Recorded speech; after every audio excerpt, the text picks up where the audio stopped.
Political analyst and economic researcher Dr. MAHDI Osman, a Sudanese native, joins us now from our Pretoria studios. Dr. MAHDI, a very good evening to you. Thank you so much for joining us. First of all, let's talk about the charges that have been leveled against former President Omar al-Bashir. Now, we know that the Transitional Military Council has been hell-bent in getting legitimacy from the people of Sudan. Now, is this latest incident of charging the former president enough to win back the trust of Sudanese people?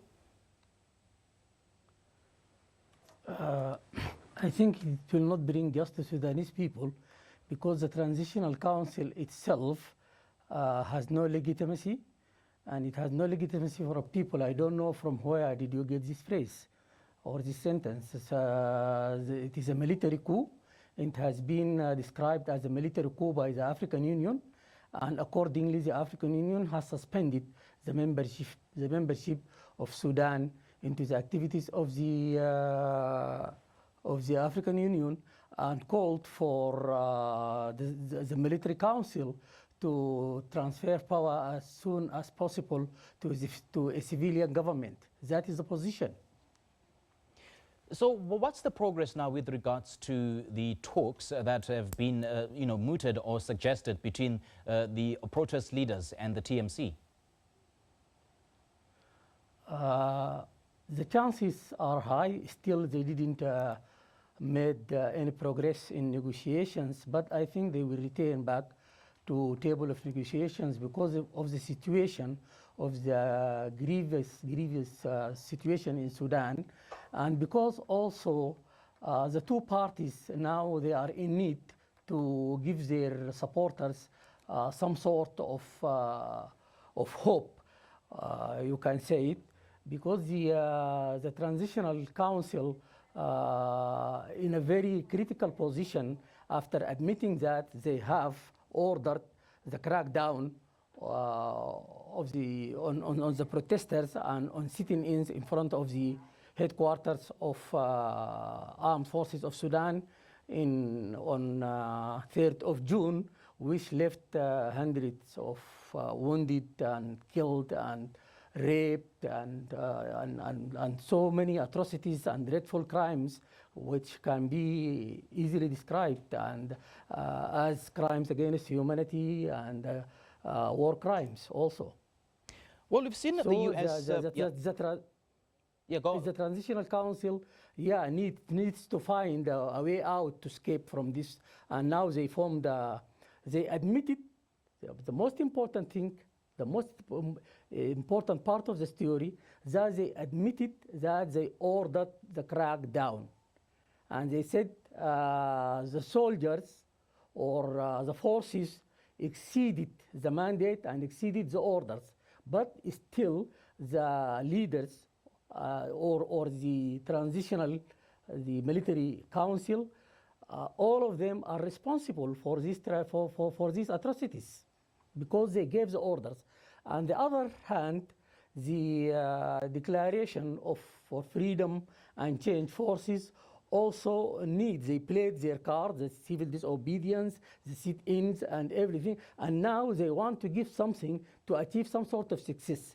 I think if they go back to the agreement which has been already concluded, or they say it's 95 of the issues has been resolved, if they go back and they formed the parliament and they formed the government, a government of technocrats, independent technocrats with a political vision, and then they can come to compromise regarding the Sovereign Council. Are you at all satisfied with the level of support from the international community? I mean, are you seeing enough support or interest from the international community? The international community support is not enough because, it has been very lenient with the previous regime led by Omar al-Bashir. You remember Omar al-Bashir had been inducted for more than 7 or 8 years, and still he was used to be received by the international community, and even he was received by Guterres in Addis Ababa 1 year ago during an African Union summit. And this is really, they were very lenient and he was conducting and performing his duties as a sitting president, incumbent president. He visiting Turkey, Egypt, Russia, China, and he was moving freely. And this shed doubts about how serious the ICC to capture or to arrest Omar al-Bashir and to bring him to have his day in court. For the African Union, although the Constitutive Act of the African Union stipulates that in Article 4, the principle condemnation and rejection of unconstitutional change of governments. Also in Article 30, suspension, it says government which shall come to power through unconstitutional means shall not be allowed to participate in the activities of the Union. Again, in Article 4, also paragraph H, it stipulates the Union shall function in accordance with the following principles: the right of the Union to intervene in a member state pursuant to a decision of the Assembly in respect of grave circumstances, namely war crimes, genocide, and crimes against humanity. And all these are happening now in Sudan. What are they waiting for? Yeah, indeed, Professor. And on the issue of intervention and maybe interest or support from the international community, there've been so many concerns. I mean, for instance, the burning of the Notre Dame Cathedral in France. I mean, it literally brought the world into a standstill. No lives were lost, but then billions of rands were raised for that particular cathedral. But little has been done or said about what's happening in Sudan, yet hundreds of people have lost their lives. But then we've seen some bit of reaction coming from the United States with the National Security Advisor, John Bolton, saying that, condemning the attacks on civilians in Sudan, saying these are abhorrent, to put it in his exact words. But then I guess that, it could only have substance if the United States can exert pressure on their allies like Saudi Arabia and Egypt and the United Arab Emirates to exert pressure on the Sudanese military. Am I correct? Yes. And I think now they realize this and they are coming. Now they are doing this, but it is late. But as I have said before, it is better to come late than not to come at all.